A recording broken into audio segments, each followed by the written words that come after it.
अविनाश सुबह समय पर उठा नहीं तो संस्कृति को चिंता हुई। उसने अविनाश को उठाते हुए उसके माथे पर हाथ रखा। माथा तप रहा था।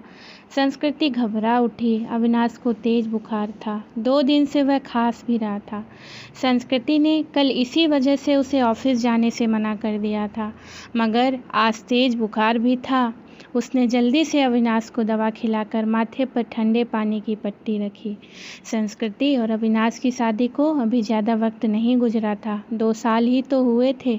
पिछले साल तक सास ससुर साथ में रहते थे, मगर कोरोना में संस्कृति की जेठानी की मौत हो गई तो सास ससुर बड़े बेटे के पास रहने चले गए। उसके बाद कोरोना का प्रकोप। पिछले कुछ समय से टीवी चैनल्स पर दिल्ली के अस्पतालों में कोरोना से जूझने वालों की हालत देखकर वह वैसे भी परेशान थी। कहीं वेंटिलेटर नहीं तो कहीं ऑक्सीजन नहीं। मरीजों को अस्पतालों में बेड तक नहीं मिल रहा था। ऐसे में अब उनका क्या होगा, यह सोचकर ही वह कांप उठी। जल्दी से उसने माँ को फ़ोन लगाया। माँ, अविनाश को सुबह से बहुत तेज बुखार है, क्या करूं? बेटा, यह समय ही बुरा चल रहा है। राजू भी कोरोना पॉजिटिव है, वरना उसे भेज देती। हम खुद उसकी देखभाल में लगे हुए हैं। तू ऐसा कर, जल्दी से डॉक्टर को बुला और दवाएं शुरू कर। हाँ माँ, वह तो करना ही होगा। मेरी सास की भी तबीयत सही नहीं चल रही है, वरना जेठ जी को ही बुला लेती।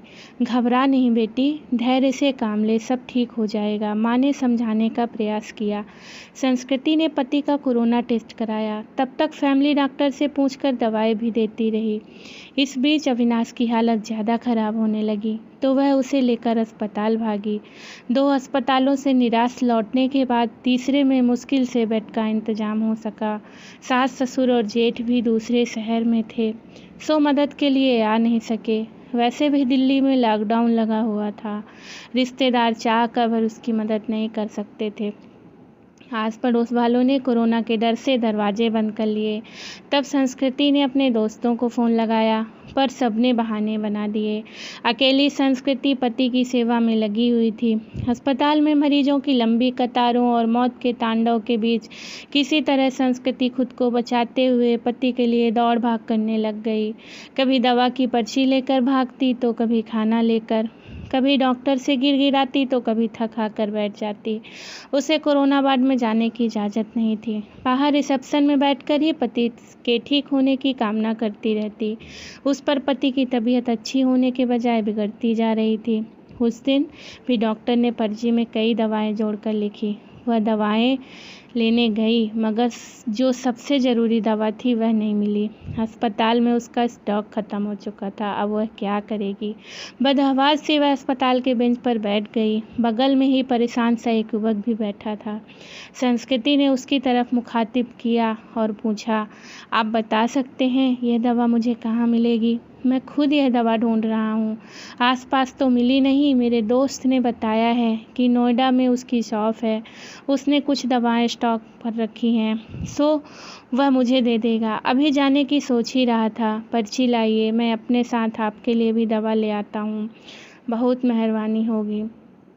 सुबह से इसके लिए परेशान हो रही थी। पसीना पोंछते हुए संस्कृति ने कृतज्ञ स्वर में कहा, मेहरबानी की कोई बात नहीं, इंसान ही इंसान के काम आता है। बस इतना शुक्र मनाइए कि दवा वहाँ मिल जाए।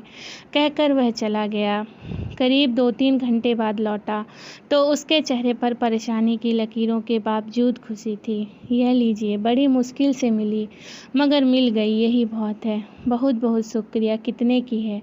संस्कृति का चेहरा भी खिल उठा था। अरे नहीं, पैसे की ज़रूरत नहीं, आप पहले यह दवा खिलाइए मरीज को। उस दिन के बाद से दोनों में बातचीत होने लगी। वह अपने भाई की देखभाल में लगा था और संस्कृति पति के लिए दौड़ भाग कर रही थी। दोनों का दर्द एक सा ही था। संस्कृति जब भी व्यथित होती तो उसके कंधों पर सिर रख कर रो लेती। कोई चीज़ लानी होती तो प्रतीक लेकर आता, संस्कृति को घर छोड़ कर आता। धीरे धीरे तकलीफ के इन दिनों में 2 अजनबी एक बंधन में बंधते जा रहे थे। उनके बीच एक अजीब सा आकर्षण भी था, जो दोनों के इस बंधन को और मजबूत बना रहा था। एक दिन अविनाश का ऑक्सीजन लेवल काफ़ी घट गया। अस्पताल में ऑक्सीजन सिलेंडर नहीं था। तब प्रतीक ने यह जिम्मेदारी अपने ऊपर ले ली। पूरे दिन कड़ी धूप और गर्मी में लाइन में लगकर आखिर वह ऑक्सीजन सिलेंडर लेकर लौटा ही था। उस दिन संस्कृति ने पूछा था, आप मेरे लिए इतना कुछ कर रहे हैं, इतना ख्याल रखते हैं, मगर क्यों? मैं तो आपकी कुछ भी नहीं लगती। फिर बताओ ना, ऐसा क्यों कर रहे हो? पहली बात, हर क्यों का जवाब नहीं होता, और दूसरी बात, हम दोनों हम सफ़र नहीं हैं तो क्या हुआ, हम दर्द तो हैं। आपके दर्द को मैं बहुत अच्छे से महसूस कर सकता हूँ। आपकी तकलीफ़ देखकर मुझे दुख होता है। बस किसी की भी तरह आपकी मदद करना चाहता हूँ। एक अनकहा सा मगर मजबूत साथ महसूस कर वह गमों के बीच भी मुस्कुरा उठी थी। धीरे धीरे अविनाश की तबीयत और भी बिगड़ गई और उसको वेंटिलेटर पर रखना पड़ा। अस्पताल में वेंटिलेटर की भी कमी थी। कई वेंटिलेटर्स खराब हो गए। बदहवास सी संस्कृति ने प्रतीक को फ़ोन लगाया तो पता चला कि उसके भाई को भी कहीं और शिफ्ट करने की नौबत आ गई है। आप चिंता ना करो संस्कृति जी, मैं अपने भाई को जिस अस्पताल में लेकर जा रहा हूँ, आपके पति को भी वहीं लेकर चलता हूँ। वहाँ वेंटिलेटर की सुविधा है और डॉक्टर भी अच्छे हैं। प्रतीक ने उसे ढांढस बंधाया और फिर जल्दी ही शिफ्टिंग की सारी व्यवस्था करा दी। शाम में सब निपट गया तो प्रतीक का हाथ पकड़कर रूधे गले से संस्कृति इतना ही कह सकी, आप नहीं होते तो पता नहीं क्या होता। मैं नहीं होता तो कोई और होता। अच्छे लोगों की मदद के लिए कोई ना कोई आ ही जाता है। ऐसा नहीं है प्रतीक जी, मैंने अपने दोस्तों, पड़ोसियों और परिचितों सबको देख लिया। इस कठिन समय में कोई भी मेरे साथ खड़ा नहीं, केवल आप हैं, जिसे 4-6 दिन पहले तक मैं जानती भी नहीं थी। आज लगता है ऐसे आपके बिना रह ही नहीं सकती। उसकी बात सुनकर प्रतीक ने एक अलग ही नज़र से संस्कृति की तरफ देखा और फिर मुस्कुरा कर चला गया। संस्कृति के दिल में अजीब सी बेचैनी होने लगी। वह सोचने लगी कि प्रतीक के साथ इस परेशानी के समय भी बहुत कितना सुकून देता है। अस्पताल में मरीजों के रिश्तेदारों की भाग दौड़ और परेशानियों के बीच भी चंद लम्हे वह केवल प्रतीक के बारे में सोचती रह गई। इसी तरह 2-3 दिन और गुजरे। अविनाश की हालत काफ़ी गंभीर थी। फिर एक दिन सुबह सुबह संस्कृत को सूचना मिली कि उसके पति की मृत्यु हो गई है। एक पल में संस्कृत को लगा जैसे वह अधूरी रह गई, उसका सब कुछ छिन गया। प्रतीक ने जितना हो सका उसे धैर्य बंधाया। कोरोना की वजह से वह पति के शव को घर भी नहीं ले जा सकती थी। लॉकडाउन लगा हुआ था, घर वालों का आना भी कठिन था। ऐसे में उसे समझ नहीं आ रहा था कि पति की अंतिम विदाई कैसे दे। इस वक्त भी प्रतीक ही उसके काम आया। मुश्किल की इस घड़ी में सबसे पहले उसने संस्कृति को शांत कराया, फिर उसके पति को शमशान तक ले जाने का सही से इंतजाम कराया। संस्कृति के साथ वह शमशान तक गया, फिर संस्कृति को उसके घर छोड़ने आया। संस्कृति लगातार रो रही थी, उसके हाथ पैर कांप रहे थे। प्रतीक समझ रहा था कि उसकी तबीयत खराब है, वह अकेली है, सो अपने खाने पीने को लेकर लापरवाह रहेगी तो और तबीयत खराब हो जाएगी। तब प्रतीक ने हाथ पैर धोकर और कपड़े बदलकर उसकी रसोई में प्रवेश किया और सबसे पहले चाय बनाई। संस्कृति के साथ खुद भी बैठकर उसने चाय पी। फिर संस्कृति को नहाने भेजकर खुद दाल चावल बनाने लगा।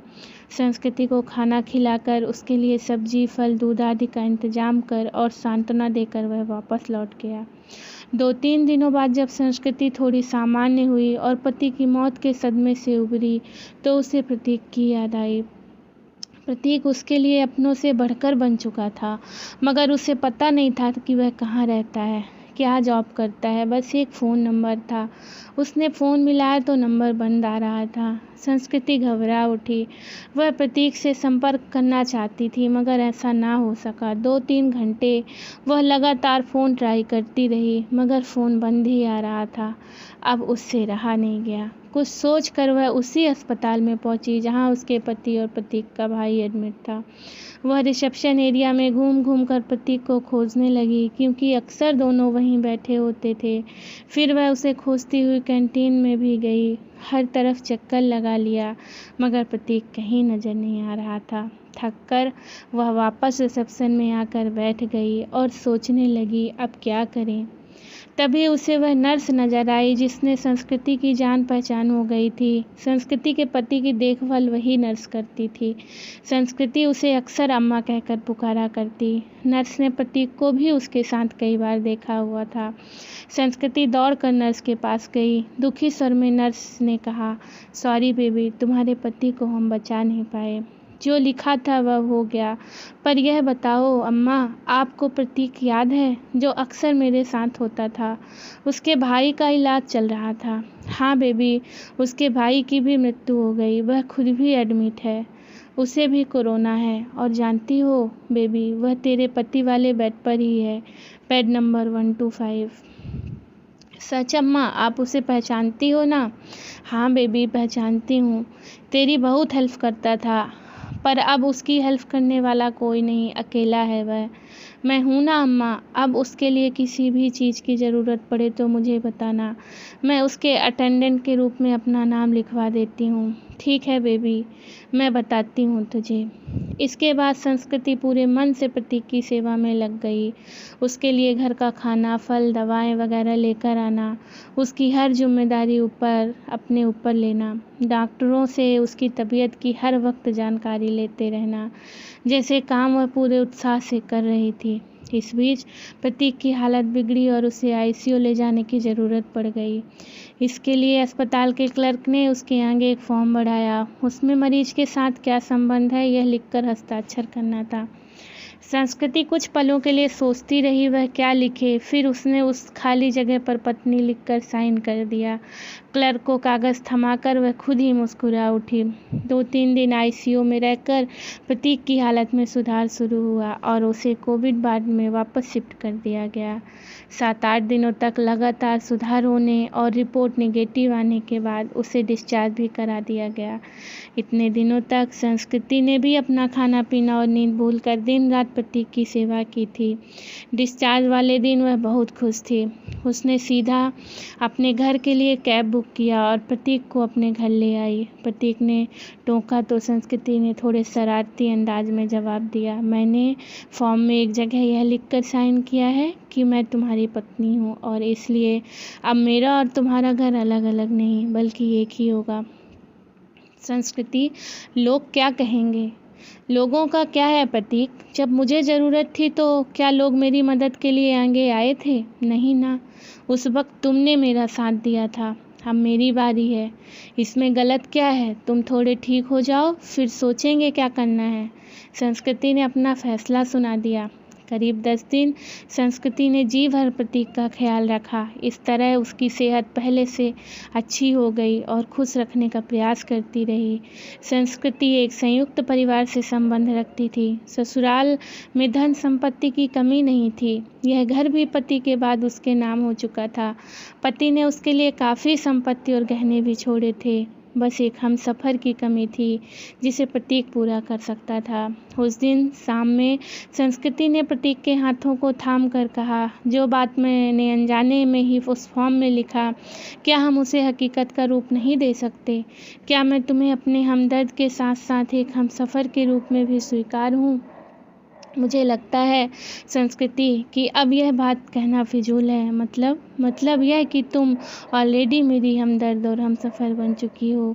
हम हमेशा साथ रहेंगे। तुमसे बढ़कर कोई और मेरा ख्याल नहीं रख सकता, कहकर प्रतीक ने संस्कृति को गले लगा लिया। यह कहानी कैसी लगी आप ज़रूर बताइए। चैनल को लाइक और सब्सक्राइब करिए। Thank you.